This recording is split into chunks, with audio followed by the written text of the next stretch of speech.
Hello, my name's Cassie'S. I'm 31 years old and this is I Will Live Forever, which is my legacy to you. Okay, so as a child or teenager, I used to be a runner.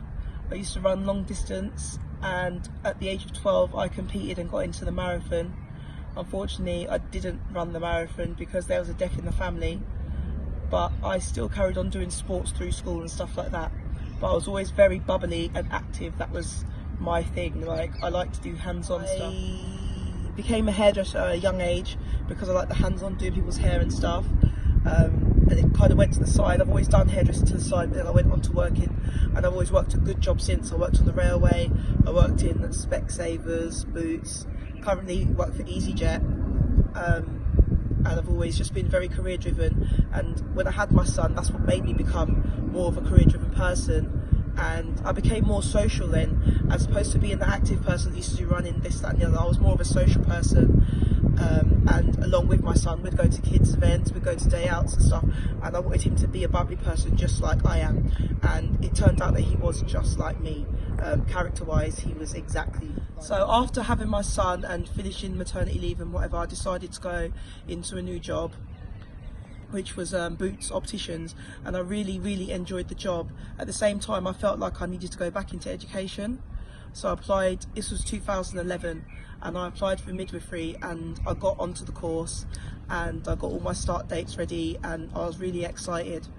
But a couple of weeks before I was due to start, I got diagnosed with cancer in my left breast. It was really weird because leading up to it, I'd started this job at Boots and I was enjoying it and stuff, but I just seemed to be so tired all the time, and I was eating loads as well but not putting on any weight. I was actually losing weight, and other staff members used to say, "Cassie, how do you eat so much? You eat 2 meal deals at lunchtime and you just don't put on weight."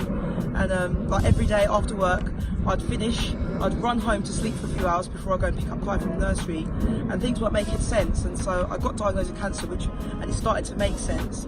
But I'd had it for a lot longer than I thought. I had 3 tumours, and my natural breasts were quite big, and one of the tumours was the size of my son's fist.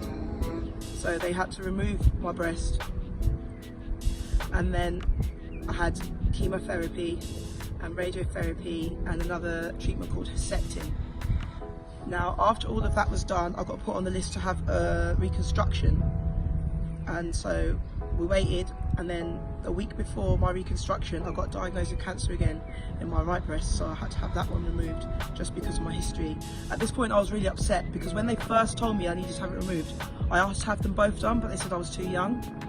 So I had the other one removed, and I had chemotherapy again and some other treatments which didn't really work out because I was allergic to them. I was allergic to the chemotherapy partway through. I was allergic to other treatments. It just wasn't really working out for me. In the end, I eventually had my reconstruction. I was so happy, and in my son's word, I was a mummy again because I had hair and I had breasts. He was like, "You weren't a mum without hair and breasts, but now you're a mum again," which I thought was really rude, but it was all right. I could deal with it. So then I had that, and I was starting to feel better about life and stuff, and I'd go back for my checks. And so after I had that done, I literally went back to home, and then 2 weeks later I was diagnosed with meningitis, and that was a big shock. I was in hospital for quite some time, and not long after that I was diagnosed with septicemia as well, which was also a big shock. I was quite ill, so again I decided to apply for midwifery because now I was feeling healthy and fit and ready to go. And again I got onto the course, and again I got diagnosed with cancer a few weeks before the course. This time they said to me that it was terminal and that they can't get rid of it. It was only a little like nodule, but basically every time they opened my skin it irritates the skin, and it was just growing back. And they said, "We can't really do anything this time." We just have to leave it and just see what happens. So they left it, and then for 2 years it didn't grow, nothing happened. And then, so I just carried on living as normal. So I carried on living life, and I would often get panic attacks and stuff like that. And that was just something that I've always had, panic attacks. But this one day in particular, I went to hospital for a checkup and I had a panic attack and passed out. So they kept me in hospital and they kept me there overnight. That night was the first time I ever said to Kai, you can stay at a friend's house if you want. And at this point, he's 9 years old. He's never stayed at a friend's house. I said to him, it's fine. And it was a friend of mine and our kids got on. So he went to stay there, but I had a headache. So he went back to my mum. Next morning, I woke up in hospital and my friend had come and she was sitting by the bed, but she was acting really weird. I didn't think much of it. And then my sister come and she was like, had tears in her eyes. And I was like, okay, this is a bit strange. I was like, it's okay, I'm fine. Like, they're checking me for epilepsy just because when I have panic attacks, I seize up a little bit, but I said, everything's fine. And then my sister said to me, I have to get in the wheelchair and leave the ward. So I got in the wheelchair and all the doctors were staring at me. And at this point, I'm confused. I was like, what the hell's going on here? And then my mum was outside the ward and she just said, she was crying and she just said, I'm really sorry. And what had happened was, that morning, Kai said he had a headache still, so she said, you can stay after school, I'll go get you some breakfast. And she went down to get him breakfast, and when she come up, he was having a seizure and he was frothing out the mouth and bleeding out of his nose and bleeding out of his ears. We went to ICU and he was in the first bed, just laying there, just lifeless. And I approached him and I stroked his hair and I said, Kai, come on, wake up. And he woke up. He heard my voice and he woke up. But he couldn't say much, he was just sort of in a daze. And the lady who was looking after him said they'd give scans and stuff and it looks like he's got cancer.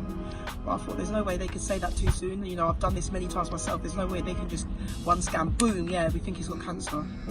So he got taken down to the kids ward and then he got transferred to Cambridge by ambulance. And that was crazy because the whole way there the blue light was on. And I just remember looking at him lying there lifeless on the other side of the ambulance and looking at the front and just seeing all the traffic moving. And I just thought, wow, this is really serious. And at this point I was really ill. My cancer they had left had started to grow because of the stress of Kai.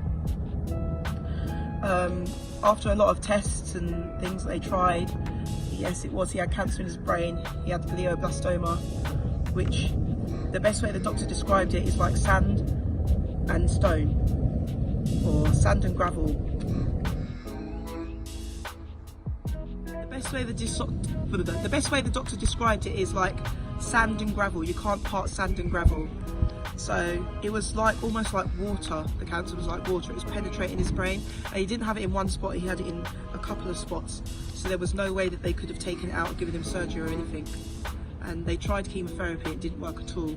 And then they told us that he was going to die. We chose not to tell him. And he passed away in St John's, that's a lie, he passed away in Keach Cottage Children's Hospice on November the 3rd,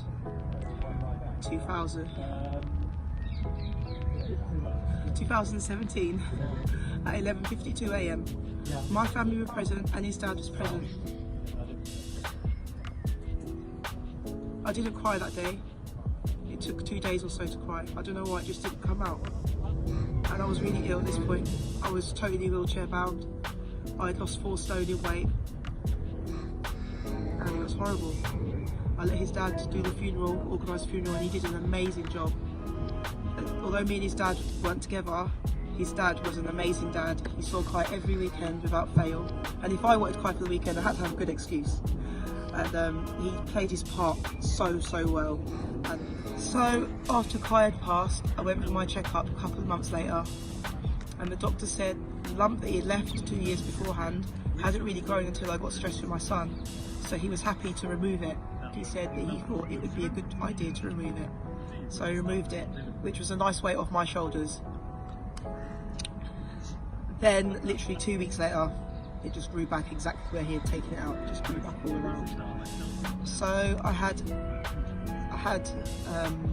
radiotherapy, and that cleared it up, that got rid of it. And then that was it. I just carried on as normal. And then this year I went for my checkup and I found a lump just a few days before the checkup. I went there and she looked at it, she examined it, and she said, oh no, it doesn't look like anything. If it's cancer, it's very small, it's nothing to worry about. She said, but we'll take some scans. So I went for some scans and it turned out that it actually spread into my lungs and my breastbone. What was really upsetting was I was due to start working for EasyJet the week after, and because of that I had to stop. I couldn't go and work for EasyJet. They've put my job to the side, and if I get better, then they'll take me on in January.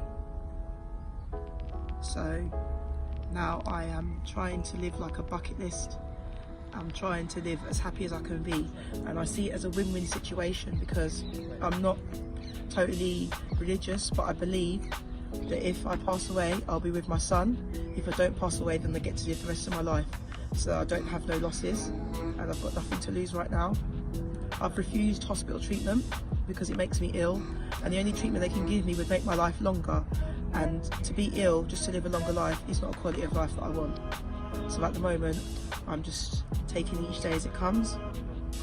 I've had a lot of people, you know, talk about the natural route and stuff like that, and you know, I'm open to listening and stuff, but at the moment I'm just trying to I want to have a really, really good summer, because it always happens at summertime. I always get diagnosed with cancer the same time of year.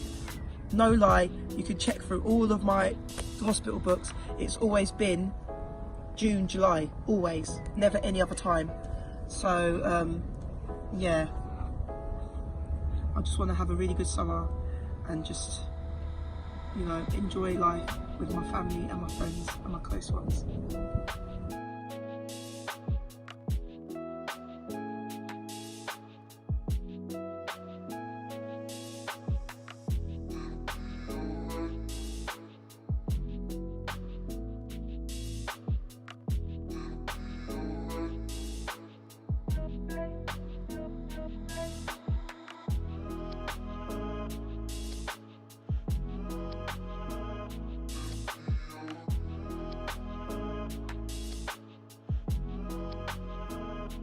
Hello everybody, it's me, Gibbs, and there you've just heard from Cassie. A heartfelt story, and I know what you're thinking. How can someone so young have gone through so much tragedy in life? So here at Peckham Rye, Cassie's become close to our hearts and a member of the team, and we'd like to do everything we can in helping her fulfill our bucket list and bring awareness to her story. So please come down, please attend the game, or please get in touch. So we've created a GoFundMe page, the link will be in the description below, and organised a charity football match against Villa Court Rovers, who we'd like to thank for their participation. Mr. Dave Hooker will be officiating on the day. We'd also like to thank Dave. The game will be played at St Paul's Stadium, Salter Road. Doors will open at 10 o'clock. There'll be food on the day, a raffle. The game will commence at 11 o'clock. All proceeds and donations on the day will go to Cassie, and the game will be in her honour. If you're unable to attend the game, please click on the link below to the GoFundMe page. Every little helps in helping Cassie fulfill her bucket list. I want to see you there on August the 25th.